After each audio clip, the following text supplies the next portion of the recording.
Behind me, Chingle Hall, originally built back in 1260, although from the exterior most of the house has now been renovated and changed, although inside some of the rooms are still very much as they were all those hundreds of years ago. Oh, to be a fly on the wall all those hundreds of years ago, when dark deeds happened in this place, where priests hid in small holes for fear of their lives. It was illegal to worship in those days. Many people were murdered here. There are all sorts of dark deeds and dastardly goings-on. And even now, people are still experiencing the repercussions of some of those events. There are hauntings galore in this place.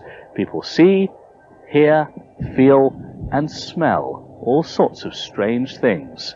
It's claimed that this is the most haunted house in Britain.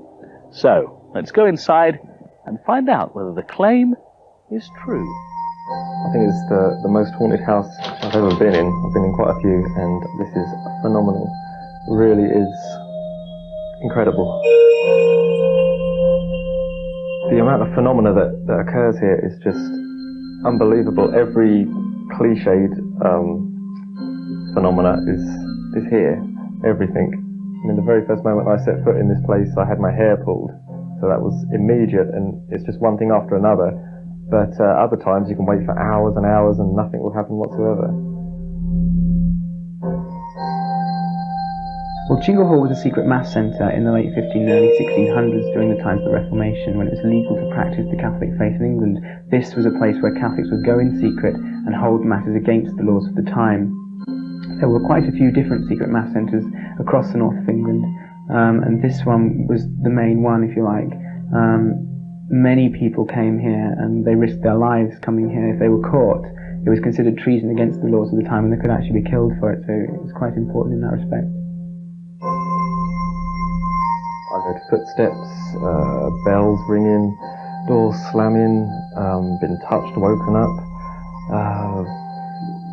objects moving, you name it, everything happens. The house is also full of secret hiding places used by persecuted Catholic priests. Some of them would be forced to hide there for days if soldiers were in the area. Inevitably, some of them met with tragic ends. There seems to be a lot of ghosts from the Reformation period, where people have been tortured and killed, and been a lot of suffering within these walls. And it seems from that period particularly, the spirits remain here. Well, we've heard something about the history of Chingle Hall.